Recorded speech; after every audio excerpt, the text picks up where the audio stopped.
Doxxing can lead to swatting. Swatting is an illegal prank. It involves someone making a deceptive call to the emergency services with the address of the intended victim. Swatting can then lead to the death of the falsely accused or someone else at the location, and then prison time for the one who called in the SWAT. Consequences? Someone could die. Doxxer goes to jail. In 2017, Andrew Finch, 28, was killed by police after a fake SWAT call while online gaming. In this same case, on December 28, 2017, Tyler Ray Barris contacted police to say he was at a home in Wichita, Kansas, where he said he had fatally shot his father and was holding the rest of the family hostage. Officers responded to the Wichita address and demanded that anyone inside the McCormick Street home come out. Confused, Andrew Finch, 28, stepped outside where he raised and dropped his hand several times before an officer opened fire, killing him, officials said. Barris agreed to serve 20 to 25 years in federal prison as part of a plea agreement, according to the U.S. Attorney's Office in the Central District of Los Angeles. Examples of doxing: releasing personal photos of an individual, posting an individual's phone number or address on the internet, releasing information about an individual's family, place of employment, or other private documents, encouraging others to use released information to harass an individual.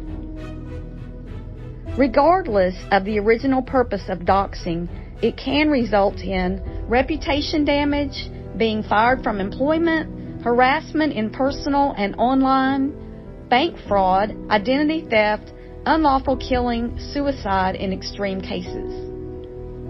Do you want to be responsible for someone's suicide? Do you want to be the reason someone loses their job? Do you want to be the reason law enforcement swats a family and maybe even the death of said family? Cyberstalking. While doxing is against terms of service for social media, there aren't specific laws yet against it. However, there is a federal law against stalking that can be used for cyberstalking and doing. Some states have laws against doxing as well. This law runs through the federal courts and was originally written to target stalking, but the wording allows it to apply to cyberstalking and doxing. It allows charges to be filed against anyone intending to injure, intimidate, harass, surveil, or worse, uses a computer or electronic communication service or system to place another person in reasonable fear of death or serious bodily injury, or attempt to cause, or would reasonably expect to cause substantial emotional distress to a person. There are numerous ways in which your doxing could lead to problems for you and the person you are doxing.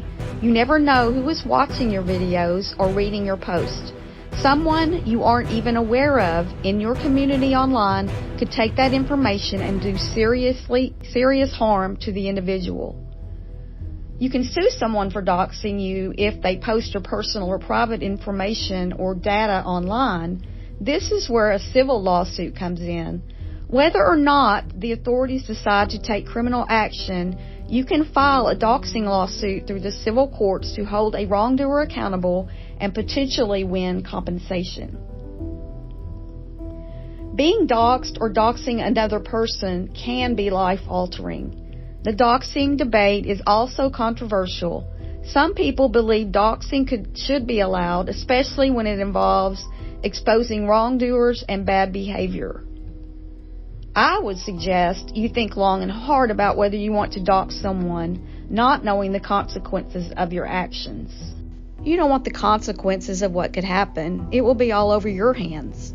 The laws are against you. Don't do it. Please don't forget to like this video. Also, subscribe to my channel and hit the notification bell.